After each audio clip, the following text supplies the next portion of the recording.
우리가 그 요시야 왕 이 시리즈 설교를 이번 한 달 동안 함께 나누게 되었습니다. 그래서 지난주부터 함께 나누었는데요. 이 요시야 왕은 이 성경에 나온 그 유다 왕국의 왕들 가운데서 그 위대한 왕을 꼽으라면 세 명을 꼽을 수가 있는데, 첫 번째가 다윗이죠.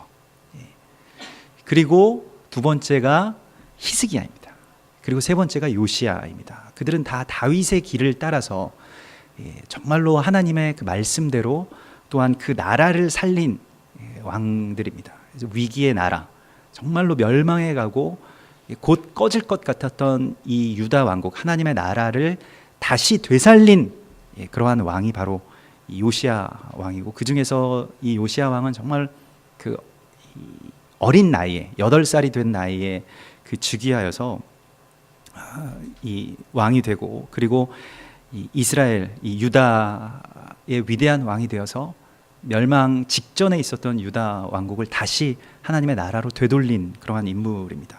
그래서 이 요시야라는 인물은 마지막 때의 교회의 개혁, 또한 개혁 교회를 예표하고 있습니다. 그래서 우리에게 주시는 이 마지막 때에 우리가 나아갈 길, 또 교회가 나아갈 길을 아주 정확하게 제시하고 있는 인물이 바로 요시야라는 왕입니다. 그래서 오늘 또 이번 달에 특별히 이 요시야 왕 시리즈를 통해서 하나님께서 우리 가운데 또한 교회에게 주시는 메시지, 그리고 귀 있는 자는 성령이 교회에게 주시는 음성을 들을지니라고 하시는 그러한 그 위대한 역사가 우리 가운데 열리게 될 것을 믿습니다.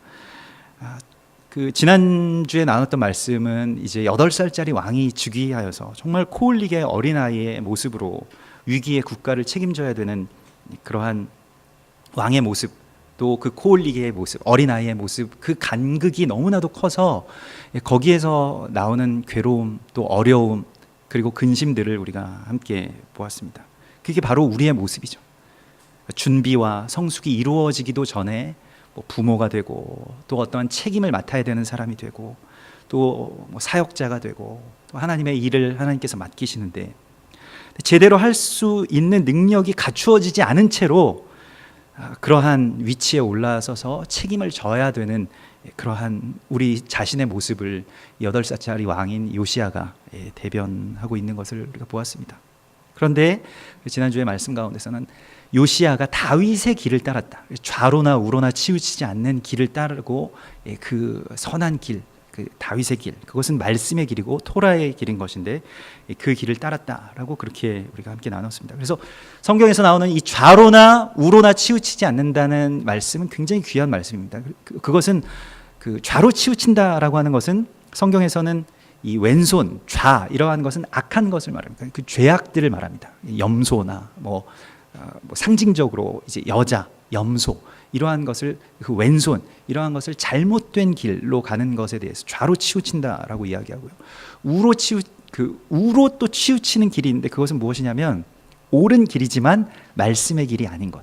그래서 자기의, 자기 판단, 누가 들어도 옳은 말을 하고 옳은 판단을 하고 사실을 이야기하지만 그 하나님의 그 거룩한 땅을 악평하였던 가나안 땅의 정탐꾼들과 같이 우로 치우친 자들, 이것이 참 문제가 되는 것입니다.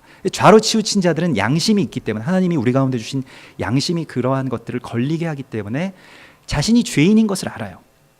주님 앞에 나와서 내가 죄인입니다 라고 그렇게 고백하게 되는데, 우로 치우친 자들은 고백을 하지 않습니다. 자신이 그냥 의로운 줄 알아요. 자기가 다 보는 줄 압니다. 그래서 너희가 이 요한복음 9장에서 예수님께서 말씀하신 것은 너희가 소경이 되었다라고 고백을 하면 너희에게 죄가 없으려니와 너희가 스스로 본다고 하니 너희 죄가 그저 있느니라. 그것이 바로 우로 치우친 자들의 죄악이죠. 다 보고 내가 다 알고 나는 의로운 자이고 그래서 나는 아무런 잘못이 없다라고 하는데, 우로 치우친 자들의 그 맹점은 무엇이냐면 자기 죄악에서 빠져나올 수가 없어요. 그러니까 내가 정말 죽을 수밖에 없는 죄인입니다라는 고백이 없기 때문에 죄악에서 빠져나오지 못합니다. 그리스도 예수의 보혈 아래로 들어가지 못해요. 자기의 의로 그 오른쪽으로 치우친 자들이 되는 것이죠. 그래서 우리가 주님의 말씀 안에 또 정말로 좌로나 우로나 치우치지 않고 죄악 가운데 들어가지도 않고 내가 스스로 의인입니다라고 하는 그러한 우로도 치우치지 않고 죄인이지만 그러나 주님 거룩한 십자가 아래에 있는 주님의 사람입니다 라는 그 복음 안에, 말씀 안에 들어와 있는 것이 바로 좌로나 우로나 치우치지 않고 이 고든 길, 이 의의 길, 이 정직한 다윗의 길로 걸어가는 길인 것을 우리가 지난주에 나눴습니다. 그것을 붙들어 주는 것은 우리의 어떤 판단이나 생각이나 결단이 아니라 말씀이라고, 말씀을 주야로 묵상하는 것이라고, 그것을 우리가 지난 시간에 함께 요시야 왕을 보면서 이렇게 나누었습니다. 그런데 우리가 한 가지 의문을 가질 수 있는 것은 8살짜리 왕이 어떻게 이스라엘의 가장 위대한 왕이 되었을까 하는 것입니다. 어떻게 선한 왕이 되었을까? 어떻게 다윗의 길을 따라갈 수 있었을까? 이 유다 왕국의 22명의 왕들 가운데서 이 선한 길을 좇은 사람, 이 선한 길을 간 사람들이 이 손가락에 꼽을 정도인데 어떻게 요시야가 그 길을 갈 수 있었을까 하는 것에 대해서 오늘 하나님의 말씀을 우리가 함께 나누고자 합니다.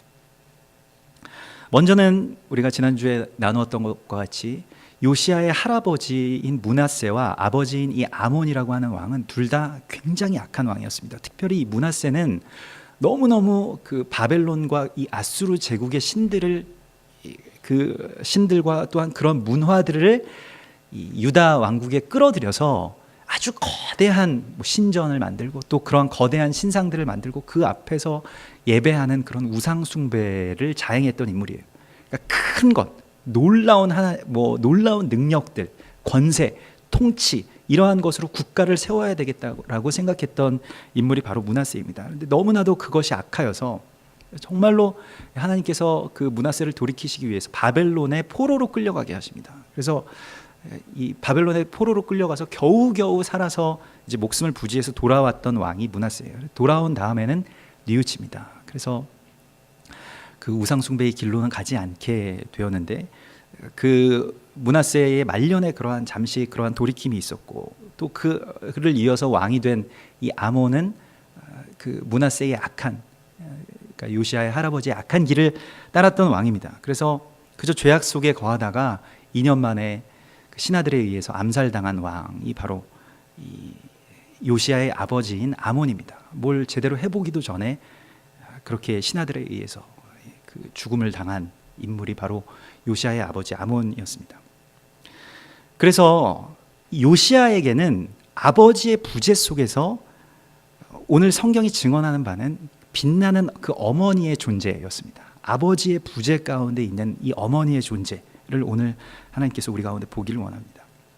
일반적으로 이스라엘 남자들은 따로 성이 없습니다. 그러니까 다른 어떤 패밀리 네임이 없고 그냥 누구의 아들 누구 이렇게 부릅니다. 그러니까 뭐 예수님께서 바요나 시모나 이렇게 부를 때에 요한의 아들 시모나 이렇게 부르시는 것이에요. 그 시몬이라는 인물의 성이 요한의 아들이라는 것으로 이제 구별되는 것입니다. 그래서 누구의 아들인가를 씀으로써 그의 어떤 전체의 이름을 그렇게 드러내게 되는데, 그렇게 쓰게 되는데, 그것이 말 그대로 풀 네임이죠.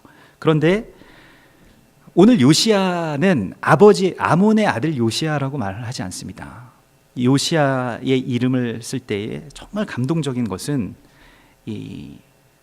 이례적으로 여자인 그의 어머니의 이름, 여디다의 이름을 씁니다. 그래서 요시야가 왕위에 오를 때의 나이가 8세라 하는데 그 어머니의 이름은 여디다요, 보스갓 아다야의 딸이더라. 이건 굉장한 말씀인데요. 사실은 우리가 그냥 그런가 보다 이렇게 이야기를 하지만 성경에서 그 왕의 이름 위에 그 어머니의 이름을 쓰는 경우가 그렇게 많지는 않습니다. 그러니까 그것은 그 어머니가 그 아들에게 아주 굉장한 영향을 주었을 경우에 이렇게 쓰는 것이고요.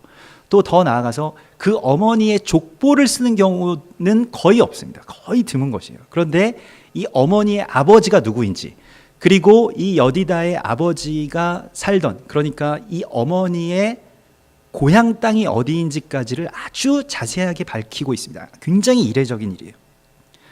그래서 대부분의 학자들은 이 반란 세력들을 진압하고, 여기 오늘 이 본문 말씀 가운데선 그 반란 세력들을 진압하고 이 요시야를 왕으로 8살 된 짜리 아들을 이 왕으로 세운 그러한 세력들이 바로 이 보스갓 출신들의 어떠한 이 어머니의 세력 자식들이라고 이렇게 생각을 합니다. 그래서 그의 어머니가 그 요시야 되게 한 것이죠. 위대한 왕이 되게 한 것이죠.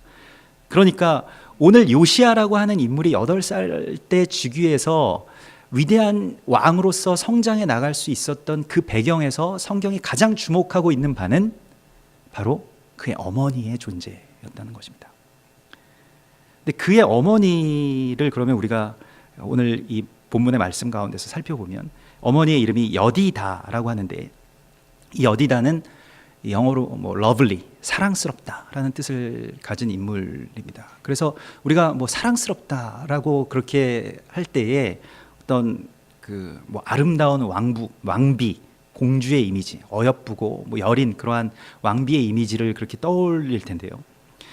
그런데 이 여디다라고 하는 이 왕비, 뭐 요시야의 어머니의 이름의 그 어원을 살펴보면 그 어원이 이제 도드라는 히브리어에서 나왔는데요. 이 도드는 끌어오르다라는 뜻을 가지고 있습니다. 그것이 이제 사랑한다라는 말이 되는데요. 이 성경에서 이 사랑이라는 것에 대하여서 특별히 하나님 아버지의 사랑은 끌어오르는 사랑, 그러니까 투기하는 사랑이라고 성경은 말하고 있습니다. 이 투기한다는 것은 그 뭐 격투기할 때의 그 격투기하는 것과 같이 굉장한 어떤 그 전사의 마음으로 사랑하는 그 사랑을 말하는 것이죠. 그러니까 막 아리따고 뭐 그런 사랑이 아니에요. 여디다의 사랑이라고 하는 것은 이 예레미야 31장에 보면 내가 그를 위하여 내 창자가 들끓으니 내가 반드시 그를 불쌍히 여기리라, 여호와의 말씀이니라. 그의 백성을 보시면서 창자가 들끓는 그 마음, 그 하나님의 마음이 바로 사랑이라는 마음입니다. 그것이 여디다의 이름의 뜻인 것이에요. 그냥 사랑이 아니라 그냥 뭐 이쁨 받고 뭐 아기자기하고 뭐 이런 사랑이 아니라 아주 전사의 사랑을 가지고 있는, 그 투기하는 심장을 가지고 있는 하나님의 사랑을 받은 자가 바로 여디다라는 것입니다. 성경에서 하나님의 사랑을 표현할 때 바로 이와 같은 사랑을 말씀하세요. 그것은 그냥 우리가 뭐 누군가를, 무엇인가를 많이 좋아하고 그냥 선호하고 이러한 차원의 이야기가 아니고, 사랑이라고 하는 것은 어떤 감성적이고 감수성 있고 이러한 것이 아니라 오히려 전사의 마음, 전쟁터에 나아가는, 자기의 목숨을 내걸고 싸우러 나아가는 그 투쟁심. 그래서 내가 절대로 너를 잃지 않겠다라고 하는 그 마음이 바로 사랑입니다. 그래서 불같은 그 투기라고 아가서 8장 6절에서는 이 아버지의 사랑에 대하여서 사랑이 죽음같이 강하고 질투는 수월같이 잔인하고 불길같이 일어난다. 그러니까 사랑에 대해서 우리가 생각하는 관점과는 되게 달라요. 뭐 아름답고 뭐 여리여리하고 이런 것이 아니라 불길같이 강하고 지옥의 불길처럼 막 투기같이 일어나서 내가 절대로 너를 지키겠다, 너를 잃지 않겠다. 여러분 8살 된 요시야가 그 아버지를 잃을 때에 반란군들에 의해서 아버지를 잃게 됩니다. 신하들이 아버지를 죽이죠. 그러면 그 누구를 같이 죽이고자 했을까요? 요시야를 같이 죽이고자 했겠죠. 그 아들을. 반란을 하는 세력들은 항상 그 왕족을 다 멸하려고 하기 때문에. 그런데 이 요시야를 그 죽음의 수렁에서 건져내고 그를 또한 이 아버지 없는 이 8살짜리 이 완전한 어린아이를 위대한 왕으로 키워낸 자가 누구냐는 것입니다. 바로 여디다. 이 불같은 사랑, 전사의 사랑, 이 투쟁적인 사랑으로 이 아들을 정말로 억척스럽게 키워낸 한 어머니의 모습을 오늘 우리가 만나게 되는 것입니다. 그래서 요시야의 어머니 여디다는 투사와 같은 그러한 어머니였습니다. 그것이 바로 오늘 하나님께서 우리 가운데 주시는 하나님을 사랑하는 자의 마음이고 또한 하나님의 마음입니다. 하나님이 우리를 사랑하시는 그 사랑의 마음은 막 감성적이고 뭐 여성적이고 그러한 것이 아니고 굉장히 어떤 투사의 마음으로 우리를 사랑하시고, 또한 그 사랑이 우리 가운데 부어질 때 우리 안에서의 사랑도 그와 같은 사랑으로 변화되게 됩니다.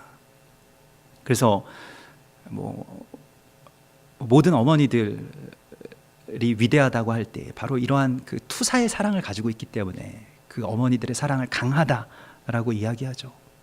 그래서 그 자녀들을 지켜내고 정말로 그 어떠한 어려움이 있더라도 어떠한 환난이 있더라도 억척스럽게 그 자녀를 키워내는 그런 어머니의 모습, 또 우리네 어머니의 모습과 이 여디다의 모습은 아주 깊이 닮아 있습니다.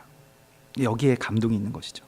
그래서 요시야가 이 반역자들로부터 요시야의 생명을 지키고 또한 그냥 왕으로 세울 뿐만이 아니라 요시야를 정말로 말씀 안에서 그가 위대한 왕이 될 수 있을 때까지 기른 그 어머니의 모습이 바로 여디야의 모습입니다. 여디다의 모습입니다. 그래서 여디다의 아버지의 이름을 오늘 이 성경에서 밝히고 있는데요. 이 아버지의 이름은 아다야라는 뜻인데요. 아다야는 그 여호와께서 영화롭게 하신다라는 뜻입니다. 그래서 그 영화롭게 하다라는 아다라는 단어와 여호와 하나님이라는 단어가 합쳐진 그러한 말인데 우리나라 뭐 이름으로 하면 뭐 하나님이 영화롭게 하신다라고 해서 뭐 하영 뭐 이 정도 될 것입니다. 뭐 하나님의 영광 뭐 하영이 뭐 이 정도 될 것인데요. 그런데 여기서 이 영화롭게 하다라는 뜻의 히브리어 이 아다라는 단어는 그 뭐 의역하면 이제 영화롭게 하다인데 직역하면 단장하다, 꾸미다라는 뜻을 가지고 있습니다. 그런데 이 단장하다, 꾸미다라고 하는 이 단어에 또 다른 뜻이 있는데요. 그것은 바로 제거한다라는 뜻을 가지고 있습니다. 이것이 굉장히 중요한 것인데 성경에서 마지막 때에 교회가 온전하게 되는 것을 신부의 단장이라고 말하고 있습니다. 신부가 그 자신을 이 결혼식에 나가는 신부가 단장한 것과 같더라. 그래서 이 요한계시록 21장에 그것을 코스메오라고 하는데 이 그 신부의 단장에서 뭐 우리가 전에도 한번 나누었습니다만은 신부의 단장에서 이 코스메오라고 하는 단어에서 이제 코스메틱 화장하다라는 말이 이제 나온 것이죠. 그런데 이것의 본래의 의미, 그러니까 단장이라는 것의 본래의 의미는 무엇이냐면 하나님께서 창조하신 원래의 모습대로 되돌아간다는 것을 말하는 것입니다. 그러니까 뭔가 덕지덕지 붙은 것을 제거한다라는 것을 말해요. 그래서 뭘 찍어 바르고 뭘 이렇게 붙이고 뭐 눈썹을 붙이고 뭘 찍어 바르고 이러한 것이 아니라 오히려 그걸 다 제거하는 모습이 성경에서는 단장이라고 나오는 것입니다. 그래서 단장이라는 것은 불필요한 모든 것을 다 제거하는 것에 있다라는 것이 이 아버지의 이름의 뜻 가운데 아다야라고 하는 이름의 뜻 가운데 있는 것입니다. 이게 아름다움에 있어서 굉장히 중요한 것입니다. 신부의 단장에 있어서 굉장히 중요한 것이에요. 특별히 뭐 예술을 하는 사람이든 뭐 삶을 살아나가는 데 있어서 이 아름다움을 회복한다라는 것은 그 단장이라고 하는 것이 뭘 더하는 데 있는 것이 아니라 무언가를 끊임없이 제거해 나가는데, 그래서 제거해서 본래의 그 아름다운 모습을 되찾는 데 있다는 것입니다. 그것이 뭐 요리를 하든 뭐 음악을 하든 미술을 하든 뭐 직장에 다니든 아름다움이 회복되는 것은, 그 기쁨이 회복되고 하나님 그 본래의 모습이 회복되는 것은 제거하는 데 있다는 것입니다. 이 원리를 우리가 잘 알아야 돼요. 그래서 교회가 다시 본래의 모습을 회복하게 되는 것, 이것이 교회의 개혁인 것입니다. 그래서 뭘 더 하는 것이 아니라 뭘 제거해야 되느냐, 뭘 없애야 되느냐, 뭘 안 해야 되느냐, 무엇을 나의 삶 가운데서 이제 제거해 나가, 이 덕지덕지 붙은 나의 삶의 모든 어떤 분주한 삶 가운데서 뭘 제거하고 어떠한 소리를 끄고 어떤 스위치들을 내리고 무엇인가를 치울 것이냐 하는 것이 바로 신부의 단장, 교회의 단장의 아주 중요한 지점인 것입니다. 그래서 우리가 주님 앞으로 되돌아가는 것, 우리가 개혁하는 것은 바로 여기에 있어요. 그 아름다움을 회복하는 것입니다. 무엇을 없애느냐 하는 데 있어요. 주님과 함께 더불어서 이 말씀 안에서 정말로 우리가 감찰해야 될 것이 있습니다. 내 삶 가운데 지금 주님께 우리가 물어야 돼요. 여러분들 그것을 구하셔야 됩니다. 주님, 내 안에서 지워야 되는 것이 무엇이 있습니까? 정말로 주님 주신 아름다운 모습이 우리 안에 있을 터인데, 그것은 그리스도 예수의 형상인데 내 안에 그것이 다 있어요. 우리 안에 다 그리스도 예수의 형상을 주님께서 다 심어 놓으셨습니다. 그것이 발견될 수 있도록, 그것이 드러날 수 있도록 내 안에 무엇이 제거되어야 될까요? 내 삶 가운데서 무엇을 떨어뜨려내야 될까요? 그것을 우리 주님께서 우리 가운데 오늘 깨닫게 해주시기를 원합니다. 그것이 무엇이든지 간에, 그것이 주님을 가리고 있었던 것들, 주님의 성품을 가리고 있었던 뭐 나의 두려움이든 아니면 나의 잘못된 습관이든 나의 삶의 어떤 형태이든 분주한 어떤 시간들이든 그것을 우리 안에서 제거해 주실 우리 주님을 의지하기를 원합니다. 그래서 오늘 또한 주목해야 되는 것이 그의 고향이 보스갓이라고 하는 곳에 있었다라고 그렇게 나와 있는데요. 이 보스갓에 대하여서 제가 한참을 찾아보았는데 그 아주 정확한 위치를 알 수는 없지만은 유다 지파가 거하고 있었던 헤브론 근처의 어떠한 한 고을인 것을 말하고 있습니다. 헤브론에서 약간 남서쪽으로 떨어진 그러한 고을이라는 것을 알게 되는데요. 헤브론의 의미에 대해서는 뭐 나중에 다시 한번 같이 나누기를 원하는데, 이 헤브론이라는 땅이 갈렙이 이 산지를 내게 주소서 해서 차지한 땅이에요. 그 땅에, 이 유다 지파의 이 거룩한 땅에 지금 거주하고 있는 이 보스갓의 여다야라고 하는 인물이 이 키운 딸, 그가 바로 여디다인데, 이 여디다라고 하는 인물에게, 그 인물의 힌트로 이 보스갓이라는 그 땅을, 그 고을을 우리 가운데 제시하고 있는 것은 굉장히 중요한 어떤 한 단서를 우리 가운데 줍니다. 이게 그 무엇을 말하는가 하면, 그래서 제가 한참을 찾아보았는데, 그 보스갓과 또한 이 요시아의 어머니의 계통의 족보들을 쭉 찾아보면 결국 이 족보를 찾아서 올라가 보면 레위가 나옵니다. 그러니까 레위인, 아론 자손, 이 아론 제사장 아론과 레위인의 자손들이 유다 지파의 땅에서 살던 레위인의 그 자손들이라는 것을 알게 됩니다. 이게 왜 중요하냐면, 레위인들은 다른 어떤 그 이스라엘 나머지의 지파들처럼 땅을 갖지 못하고 이스라엘 12지파의 각 그 지역에 그냥 다 흩어져서 같이 살았어요. 48개의 고을에 같이 레위인의 고을들이 있어서 흩어져서 다 같이 살았습니다. 이러한 이유는 하나님께서 레위인들에게 그 기업을 주시지 않는 이유도 있지만은, 이 예배자들이 또한 이 거룩한 하나님께 성별되고 구별되어서 드려진 자들이 이들 지파의 같은 마을에 함께 섞여서 살게 됨으로써 이들이, 그 다른 유다 지파의 사람들이 이 레위인들을 보면서, 이 유다 지역에 살고 있는 레위인들을 보면서 저들이 우리를 대신해서 하나님께 구별하여서 드려진 자다, 그러니까 우리의 또 다른 모습, 자신들의 거울처럼 레위인들을 보게 되는 것이에요. 그것이 이 예배자들, 이 성직자들, 또 하나님의 사람들의 그러한 본질입니다. 또 사명이죠.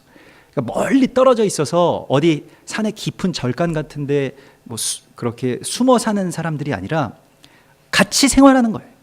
같이 안식일을 지키고, 같이 예배드리고, 같이 음식을 나누고, 같이 생활하는데, 그런데 그들이 하나님께 완전하게 구별되고 드려진 자로 그들을 세워나가는 것이 또한 그 땅에 사는 일반, 그 말하자면 오늘날로 치면 성도들의 몫이고, 또한 그들의 모습은 그대로, 그래서 그 성도들의 모습을 그 아주 지표로서 그렇게 등장하고 있는 것입니다. 그래서 이 예수님도 아버지는 유다 지파이고요, 요한은 이 유다 지파이죠. 그리고 어머니인 마리아는 레위 지파입니다. 뭐 맞겠죠. 왜냐하면 그 세례 요한과 친척벌이 되기 때문에, 세례 요한의 아버지 제사장이고 레위인이었으니까요. 그래서 이러한 그 요시아도 이러한 예수 그리스도와 같은 어떠한 한 그 인물로 구약 성경에 그렇게 예표되고 있습니다. 그래서 성경의 그 모든 것들은 그렇게 막 그 아주 정교하게 연결되어 있습니다. 그래서 요시아가 구약 시대에 또한 다시 오실 메시아에 대한 예표인 것을 우리 가운데 말씀하고 있고, 이 메시아라고 하는 것은 어느 시간이 되면 갑자기 이렇게 떨어지고 또 없어지는 그러한 인물이 아니라, 계속해서 이와 같이 우리 가운데서, 예전부터 계속해서 우리 가운데서 예수 그리스도는 오늘날도 임마누엘 되시는 것입니다. 계속해서 성육신 하시는 것이에요. 그것이 뭐 어머니의 모습으로, 또 아버지의 모습으로, 또 우리 동역자들의 모습으로, 또 어떤 한 거룩한 하나님의 사람들의 모습으로 끊임없이 예수 그리스도의 그 임마누엘 되심은 오늘날에도 진행되고 있는 것입니다. 이것을 우리가 알아야 됩니다. 그래서 그것이 바로 이 보스갓 사람 여다야의 딸 여디다의 그런 의미인 것입니다. 그런데 보스갓이라는 그 지역의 뜻을 조금 더 살펴보면, 보스갓의 이 지명의 뜻, 그러니까 그 보스갓이라는 그 지명의 뜻은 부풀어 오르다라는 뜻을 가지고 있습니다. 그래서 화산처럼 부풀어 오르다라는 뜻을 가지고 있는데, 이것을 오늘날의 다른 말로 하자면 부흥이라는 뜻일 것입니다. 하나님의 제단에는 누룩으로 이렇게 부풀어 오른 떡이 아니라 늘 이렇게 누룩이 없는 무교병을 드리게 되어 있는데, 언제 누룩으로 부풀어 오른 떡을 드리게 되느냐? 이 오순절에 이 오순절 절기 가운데 누룩으로 부풀어 오른 떡을 2개를 하나님 상에 진설하게 됩니다. 이것이 부흥이죠. 이것이 성령께서 우리 가운데 임하신 부흥이고, 여기에 이 2개로 부풀어 오른 이 하나님의 떡 2개가 바로 이 오순절의 떡이고, 이것이 부흥이라는 이름으로 우리 가운데 임한 오순절 마가의 다락방에 임하신 그 부흥입니다. 그래서 결국에 이 부흥이라고 하는 것은 레위 지파와 유다 지파의 연합을 통해서 일어났다라는 것을 우리가 보게 됩니다.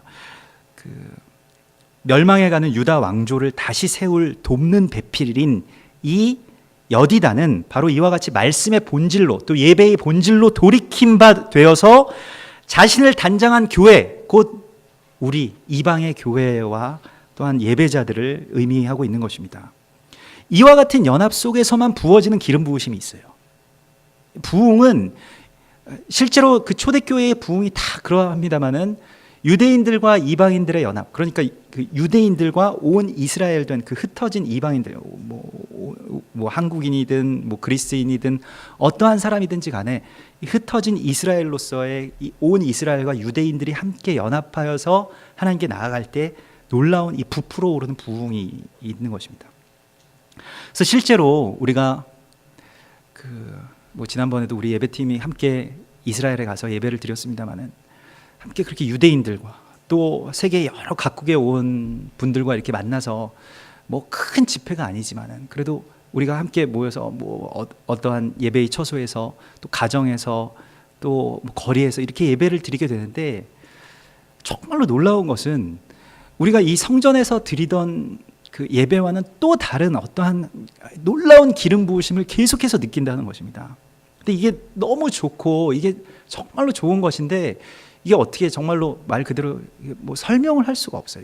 이것은 맛보아 아는 수밖에는 없습니다. 그래서 우리가 함께 계속해서 연합하고, 또 이러한 연합을 통해서 부어주시는, 이 연합을 통해서만 부어주시는 그 은총을 우리가 이제 누릴 때가 되었습니다. 이것이 한 세 사람 교회이고, 이것이 마지막 때에 우리 가운데 주님께서 부어주실 그 은혜인 것을 주님께서 성경이 계속 기록하고 있습니다. 그래서 유대인들도 우리와 함께 예배드릴 때 그런 고백들을 당신들과 함께 드려야만 열리는 하늘의 문이 있다. 그러한 것이 있어요. 그러니까 유대인들이 뭐 예전에 그냥 우리들만 하나님께 나가면 된다, 유대인만 하나님께서 사랑하신다, 이것이 아니라 우리가 함께 다 연합하여서 온 이스라엘의 회복에 대해서 깨닫게 되는 것, 이것이 마지막 때에 온 교회의 회복인 것입니다. 그래서 유대인이나 헬라인이나 종이나 자유자나 다 모든 사람이 한 세 사람을 이루어서 하나님 앞에 연합해서 나아가게 되는 것, 이것이 부흥이고 이것이 교회의 단장이고, 이것을 위해서 하나님께서 우리를 부르신 것입니다. 그래서 우리의 사명은 무엇이냐? 결국에는 이 보스갓의 예배자들처럼, 이 요시아의 어머니와 또 요시아의 외할아버지와 이 보스갓에 있었던 이 예배자들처럼 이스라엘을 회복하는데, 온 이스라엘을 회복하는데 우리의 사명이 있다면, 이와 같이 우리의 사명, 구체적인 우리의 사명은 이와 같이 이 요시아의 어머니와 같이 이 끓는 사랑을 그들 가운데 전하는데 우리의 사명이 있다는 것입니다. 그것이 어머니의 사명이에요. 이것이 여디다의 사명이었습니다. 끓어오르는 하나님의 사랑을 그의 아들에게 전한 것. 그래서 오늘 뭐 주보에도 우리가 올려놓았습니다만, 쉐마 이스라엘이라고 신명기서 6장에 나온 그 구약에 있어서 또 하나님의 모든 말씀에 있어서 가장 중요한 명령이죠. 이스라엘아 들으라, 우리 하나님 여호와는 오직 하나인 여호와시니 너는 마음을 다하고 뜻을 다하고 힘을 다하여 내 하나님 여호와를 사랑하라. 그런데 이 말씀이 이제 신명기서 6장 4절과 9절에 이 말씀이 있는데, 이 말씀이 그냥 보통 말씀이 아니고, 이 말씀을 이스라엘 백성들에게, 그러니까 이스라엘 백성들 우리에게 다 적용되는 말씀입니다. 지금 이스라엘이라는 국가 안에 살고 있는 그 백성들에게만 국한된 말씀이 아니에요. 이것을 우리 가운데 주신 엄청난 주님의 명령인데, 이 한 가지의 명령을 주님께서 우리 가운데 주신 것인데, 이것이 율법의 전체를 담고 있다라고 해도 과언이 아닐 것입니다. 마음을 다하고 뜻을 다하고 힘을 다하여 내 하나님 여호와를 사랑하라. 그런데 이것을 말씀하신 이후에 주님께서 그 신명기서에서 주신 명령은 무엇이냐면, 오늘 내가 내게 명하는 이 말씀을 너는 마음에 새기고, 이것이 첫 번째입니다. 그래서 우리가 이것을 마음에 담고 우리가 변화되는 것이에요. 우리가 이 말씀을 지키는 것입니다. 그리고 두 번째로 해야 될 일은 무엇이냐면, 내 자녀에게 부지런히 가르치라. 가르치라고 말씀하십니다. 부지런히 이 말씀을 가르치는데 어떻게 가르치냐면 구체적으로 말씀하세요. 집에 자녀가 앉았을 때든지 길을 갈 때든지 누워 있든지 일어날 때든지 이 말씀을 가르치라고 말하고 있습니다. 그래서 뭐 우리가 그 명절에 이제 그 뭐 노총각들이 집에 결혼 안 한 그 청년들이 잘 집에 안 들어가죠. 그 이유가 계속 뭐 앉으면 뭐 결혼하라, 뭐 일어서면 시집 언제 가느냐, 뭐 집에 들어오면 뭐 사귀는 사람이 있냐 계속 묻기 때문에 그렇죠. 그 어머니들의 어떤 그 끈질긴 그 가르침 계속해서 말을 했는데 또 하고 지치지 않는 어떤 그런 가르침으로 무엇을 가르치라고 말씀하십니까? 그거 하지 말고 공부하기 싫은 애한테 계속 공부해라 하면 공부를 합니까? 뭐 내가 공부를 하려고 그랬는데 엄마가 그 말을 했기 때문에 나는 안 한다. 이러한 것이 그 하기 싫은 어린 그 친구들의 특징이잖아요. 그 심리를 제가 잘 아는데요. 그래서 공부해라 하는데 그 말이 정말 공부를 딱 하고 싶은 마음이 들었을 때 찬물을 끼얹는 가장 귀한 말이죠. 그래서 공부를 안 하게 하려면 그런 말을 해야 되는데, 그래서 주님께서 오늘 그걸 가르치지 말고 우리의 사명은 그러한 것을 말하지 말고 자녀에게 하나님을 사랑하는 것을 계속 부지런히 끊임없이 인내하면서 계속 가르치라고 말씀하고 있습니다. 이 말씀을 가르치라. 그래서 그것을 심지어는 손목에다 메고 이마에다가 그것을 묶고 그리고 문 앞에 그 대문에다가 그걸 붙여놓고, 그래서 우리 교회에도 저걸 붙여놓았습니다. 쉐마 이스라엘을 이렇게 넣은 그 돌, 그것을 뭐 문패와 같이 이스라엘 사람들 다 붙여놓는데요. 그래서 들어갈 때마다 그걸 만지면서 쉐마 이스라엘을 떠올리고 또 자녀들에게 이걸 말해줍니다. 매주자라고 하는데, 그래서 저기에 붙여놓았죠. 근데 그런 것과 같이 이 아비의 책임이 아니라, 이것은 어미의 책임이 아니라 살아있는 우리 모든 사람들의 책임이 무엇이냐면 이것을 가르치라는 것입니다. 강론하라는 것이, 전하라는 것입니다. 이것은 무엇입니까? 여기에 대한 책임을 우리가 다 하는 것이 하나님의 지상 명령인 것이에요. 이건 뭐 우리가 자녀를 잘 기르는 방법과 다른 것입니다. 자녀를 얼마나 신앙 안에서 잘 기르느냐 이런 차원의 문제가 아니에요. 이것은 말씀을 지키느냐 지키지 않느냐 하는 차원의 이야기인 것입니다. 그래서 아이들에 대한 우리의 책임을 다하는 것이 아니라 하나님의 자녀로서 우리의 책임을 다하는 것이 이 쉐마 이스라엘을 전하는 데 있습니다. 아버지가 못하면 어머니가 해야 됩니다. 어머니가 못하면, 부모님이 못하시면 누가 해야 될까요? 자녀들이 해야 됩니다. 그러니까 이건 부모님의 책임만, 우리 어머니 아버지가 쉐마 이스라엘을 안 해주셔서 내가 이렇게 됐다, 이것이 아니라 누구에게나 이 책임이 있는 것이에요. 뭐 예전에, 이거 부끄러운 말씀입니다. 예전에 저희 아버지가 아주 오랫동안 10년 넘게 새벽 기도에 가셔서 예수를 믿기 시작하신 다음부터 새벽 기도에 가셔서 계속 그 목사님의 말씀을 이렇게 손으로 다 받아서 이 작은 그 카드에 손으로 매일같이 깨알같이 받아 적어서 계속 그것을 어떤 그 장로 안에 계속 모아두셨습니다. 그리고 항상 이제 말씀하시는 것은 무엇이냐면, 내가 너한테 저걸 물려주려고 한다.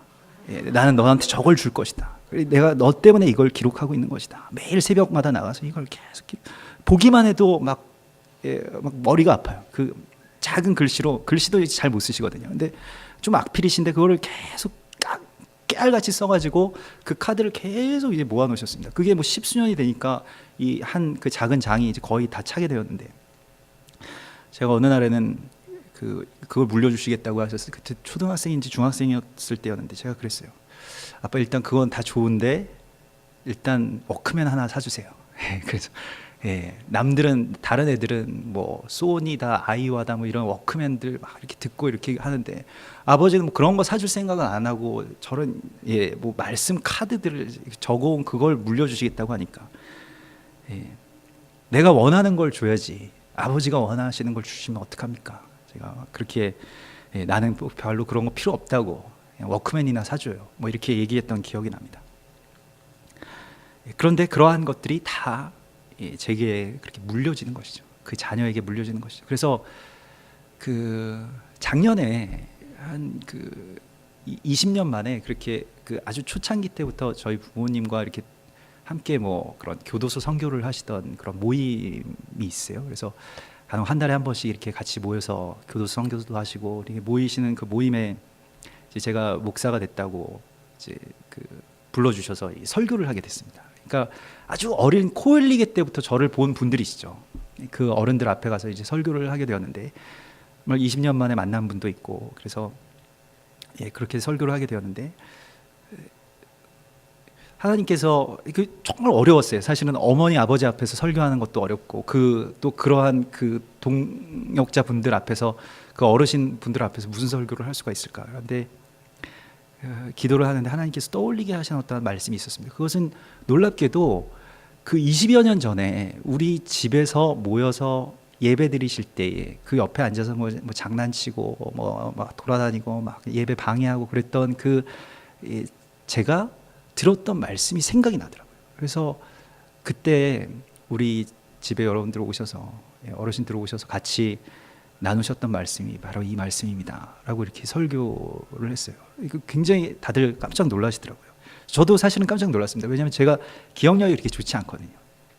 그런데 말씀이 살아있기 때문에 어느 시간이 되면 하나님께서 역사해 주시는 대로 그때 막 쟤는 뭐 커서 뭐가 되려고 하나 뭐 이런 생각들을 가지셨던 분들도 말씀이 그 안에 들어가서 이런 열매를 맺는구나 하는 것을 보시고 참 이렇게 감동하시더라고요. 그래서 참 감사했던 기억들이 있는데 디모데후서 1장에서 바울이 디모데에게 말한 것이 바로 이와 같은 것입니다. 너의 안에 있는 믿음은 그냥 생겨난 것이 아니라 먼저는 너의 외할머니 로이스에게요, 또한 내 어머니 유니게 속에 있었던 것인데 지금 너의 속에 있는 것을 내가 확신한다. 그게 전해지는 것이 가르침입니다. 그래서 자녀를 가르친다라고 하는 것은 그냥 우리가 뭐 머리로 이걸 가르칠 수 없어요. 말로 가르치는 것이 아닙니다. 자녀를 오늘 요시야의 어머니가 요시야를 어떻게 길러내느냐 이거 가르치는 것인데, 그런데 그냥 일반적으로 선생님이 이 아이를 가르치는 것과 다르게 가르치는 것인데 그것은 무엇이냐면 이 사랑을, 이 뜨겁게 끓어오르는 사랑을, 이 도드, 이 어머니의 마음과 같이 뜨겁게 끓어오르는 사랑을 그냥 전해준 것이에요. 그러니까 전도, 그러니까 이 온도를 그냥 전해준 것입니다. 여기에 가르침이 있는 것이, 여기에 어머니의 가르침이 있고 여기에 아버지의 가르침이 있는 것입니다. 그래서 바울은 고린도전서 4장 15절에서 그리스도 안에서 1만 스승이 있으되 뭐 이건 이렇게 해야 된다 저렇게 해야 된다 뭐 하는 이론들이 있고 신학들이 있고 정말 1만 스승들이 있죠. 그런데 아버지는 많지 아니하니 나는 그리스도 예수 안에서 내가 복음으로써 너희를 낳았다라고 말합니다. 이 아버지는 자녀를 가르칠 수는 없지만은 뭔가를 알려줄 수는 없어요. 뭐 자녀에게 무엇을 가르치는 것만큼 어려운 것이 어디 있습니까? 그래서 우리가 애들을 학교에 보내는 것이잖아요. 아버지로서 가르치기가 어려워서, 어머니로서 가르치기가 어려워. 그런데 전하는 것을 할 수 있습니다. 이것이 우리가 끓어오르는 사랑을 이 아이에게 전하는 것.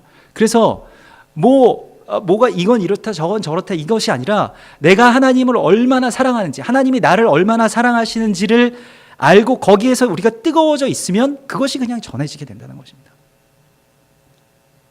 그런데 이것은 그냥 우리 아버지와 어머니 또 그 자녀들의 관계에 뿐만이 아니라 결국 이것이 가르쳐지는 것이 아니라 전해지는 사랑, 이것이 결국에는 모든 성도들의 사명인 것입니다. 땅끝까지 이르러 나의 복음을 전거하라고 할 때 이 전하는 것은 이 전도를 하는 것인데 길을 가르치는 것이 아니라 온도를 전하는 데 있는 것입니다. 이 뜨거운 사랑을 전하는 데 있어요. 그래서 우리는 이 사랑을 주님께로 받고 주님께로부터 받는 예배자들로서 또한 이 사랑을 가서 전하는 자들로, 뭐 전하는 것이 이게 이렇습니다라고 그렇게 말로 전하는 것도 물론 있겠습니다만은, 그러나 우리에게 부어주신 그 사랑으로 그 가운데 가 닿는 것, 거기에서 그런 변화가 됩니다. 그래서 열정이 있는 사람이 옆에 가면 그 열정이 전해지잖아요. 하나님의 사랑 안에서 그 열정으로 막 끓어오르는 사람 옆에 가면 정말로 뭐 그러한 뭐 용어들도 있죠. 임파테이션이, 그 열정이 우리 가운데 전해지잖아요. 그 마음이, 하나님의 그 애끓는 마음이 우리 가운데 전해지잖아요. 2주 전에 우리 매일 예배 드리는 이 저녁 예배 가운데 목요일에 일본의 그 히로시마에서 노부에 목사님이라는 여자 목사님이 오셨는데, 그분이 앞에 나오셔서 뭔가 메시지를 이제 말씀하시는데 일본이 우리나라에 지은 죄, 또 한국 교회에 지은 죄에 대해서 회개합니다라고 말하면서 우리가 어떠한 벌을 받게 되더라도, 일본이 이에 대해서 어떠한 저주를 받게 되더라도 우리는 아무런 할 말이 없습니다라고 하시면서 무릎을 꿇고 회개를 하시는데 뭐 그 한참 동안을 대성통곡을 하시는 거예요. 그래서 뭐 다들 뭐 당황하기도 하고 이걸 어떻게 해야 될까 잘 모르기도 했는데, 그런데 그 한참을 완전히 통곡하시고 눈물을 계속해서 쏟으시는 그 가운데서 우리 가운데 그 하나님의 마음이 전해지기 시작하였습니다. 그 뜨거운 눈물 가운데서 아버지 하나님의 그 애끓는 마음들이 전해지기 시작했습니다. 결국 우리가 하나님의 사람이 되고 또 하나님의 일을 잉태하는 자가 되고 또 교회를 잉태하고 이 개혁된 그 새로운 교회를 잉태하는 자가 되는 사명이 우리 가운데 있다면, 우리가 구해야 할 것은 아버지 하나님의 애끓는 마음, 이 가난하고 애타는 그 마음이 우리 가운데 부어지기를 우리가 구하여야 할 것입니다. 이것은 이 레위인과 같은 예배를 통해서만 우리 가운데 부어질 수 있습니다. 이건 머리로 되는 것이 아니에요. 주님의 심장이 우리 안으로 들어오는 것을 말합니다. 그리스도 예수의 심장을 가지는 것을 말하는 것입니다. 여러분, 우리는 이 요시야를 통해서 오늘 우리 가운데 하나님께서 우리 가운데 주시는 메시지는, 우리가 이 들끓는 사랑을 가진 자들로 이 땅 끝까지, 또한 하나님의 사람들을, 또 우리의 자녀들에게 그렇게 주님의 사랑의 온도를 전하는 자들이 되기를 원한다는 것입니다. 여러분, 이 뜨거운 사랑을 전하는 교회가 됩시다. 또한 이 뜨거운 사랑을 전하는 부모가 되고 뜨거운 사랑을 전하는 하나님의 사역자들이 되시기를 주님의 이름으로 축원합니다. 우리 같이 기도하시겠습니다. 주님, 우리가 그저 차지도 덥지도 않은 냉랭한 가운데서 주님의 말씀을 그저 머리로만, 입으로만 담고 판단하고 생각하고 믿어왔던 것을 불쌍히 여겨주시옵소서. 우리에게 다시 이 뜨겁게 끓어오르는 사랑, 그래서 참으로 우리의 가정을, 또 우리의 교회를, 또 우리의 공동체와 나라와 민족을 끌어오르게 하는 그러한 거룩한 여디랴와 같은 주님의 사람들이 되게 하여 주시옵소서. 일만 스승이 아닌 아비의 마음으로, 그 억척스럽고 그 투쟁심이 강한 어머니의 마음으로 이 땅 가운데서 하나님의 나라의 사랑을 전하는 거룩한 주님의 뜨거운 제자들 되게 하여 주시옵소서. 감사드리며 예수